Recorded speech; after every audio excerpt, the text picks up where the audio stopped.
Welcome to This Explainer. Today, we're diving into a story that honestly feels like a cinematic epic. We're talking displacement, emotional survival, and this totally unprecedented moment of divine recognition. We're looking at Hagar. A lot of times she's just treated as a secondary character, a background detail in someone else's much bigger story. But actually, her journey is this incredibly profound exploration of human vulnerability and divine attention. I mean, really put yourself in her shoes for a second.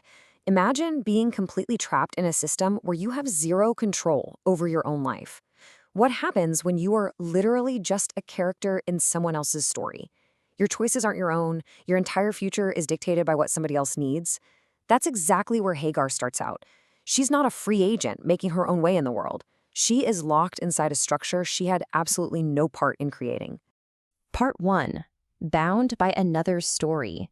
So Hagar starts off as an Egyptian servant belonging to Sarah. Her whole identity, it's entirely defined by belonging to another household, another will, another story. She isn't the one initiating grand journeys or standing at altars getting amazing promises. No, she's simply given. Sarah gives Hagar to Abraham to try and fix this unbearable tension between a divine promise and her own barrenness. Hagar is literally turned into a vessel just to produce a future for other people. It's a really stark contrast when you look at it. On one hand, you have Abraham's camp. It represents prosperity, security, all that warm desert gold of a thriving, successful household. But for Hagar, that so-called safe system is actually a trap. It's a reality of systemic abuse where she's strictly subordinate, she's just a pawn caught in a massive power dynamic she can't control. She is forced to live a life she never asked for. So how does this pressure cooker finally explode? Well, first, Hagar conceives a child, and in that ancient world, this wasn't just biology, it completely changed her relational and positional status. She's elevated because she's now carrying the future her mistress so desperately wanted. But Sarah experiences this shift as a massive humiliation. Feeling completely exposed, Sarah forcefully steps in to correct that power dynamic, and she afflicts Hagar with such intense abuse that it drives her right to the breaking point. Part 2. Flight into the wilderness. Leaving the camp means leaving behind human structures, social definitions, and sure, protection. But it also means escaping that intense abuse. She makes her first real act of agency and heads straight into the wilderness. This is a place of total physical desolation where all those human structures just dissolve. Her identity is stripped completely bare. She isn't under Sarah's thumb anymore, but she's also not protected by anyone either. She is pregnant, she's alone, she's entirely vulnerable to the vastness of the desert, and she is caught completely between worlds. And it's right here in this place of total abandonment that something absolutely extraordinary happens. An angel of the Lord finds her by a spring and asks her, "Hagar, servant of Sarah, where have you come from and where are you going?"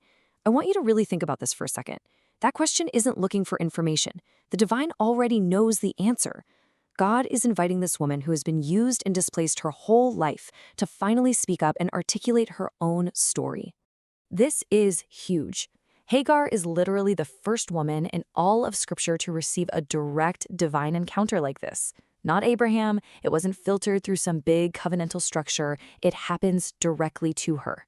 And it doesn't happen in a place of strength at the center of the camp. It happens at the absolute margins in a moment of total and complete vulnerability. And how she responds to this divine attention is completely unprecedented. She actually names God. She says, "You are the God who sees me." While all these other people are getting grand promises about land and nations, Hagar articulates her own raw, lived experience. She realizes that she is seen, truly seen, in her distress and her displacement right there in the wilderness. This right here is her defining internal emotional transformation. But as you might guess, the story doesn't just neatly wrap up there. Hagar is unexpectedly told to go back and submit to her mistress. That divine encounter didn't magically erase her suffering. It reoriented her inside of it, armed with this new promise that her son would live and multiply. So she returns, Ishmael's born, but as the years pass, that deep underlying fracture in the household, it just sits there, completely unresolved.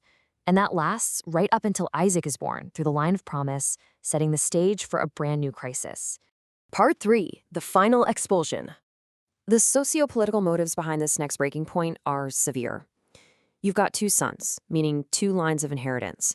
One was born through human initiative, and the other through a divine promise. Sarah looks at Ishmael standing next to Isaac, and she is terrified of a confused identity and a dilution of that promise. Because of that fear, she demands that Hagar and Ishmael be sent away. And this isn't just another fight. This is a permanent severing. Hagar is cast out of the household for good. This time, Hagar isn't pregnant. She is physically carrying a child whose very survival depends entirely on her. Together, they walk out into a wilderness that is so much harsher than before. They just disappear into this endless, overwhelming desert, carrying nothing but some bread and a single skin of water. They've moved out of systemic abuse and straight into total, terrifying isolation. Part 4. Eyes opened in the desert. I want you to really feel this descent into complete exhaustion. The water runs out completely. The sheer, brutal reality of the desert just takes over, and the child weakens. Completely broken, Hagar places Ishmael at a distance because she just cannot bear to sit there and watch him die. She sits apart. This is the absolute end of her strength. We aren't talking about social conflict anymore. This is raw, physical exhaustion and the absolute limit of what a human can endure. But right at that very limit, the entire narrative shifts again. God hears the voice of the boy.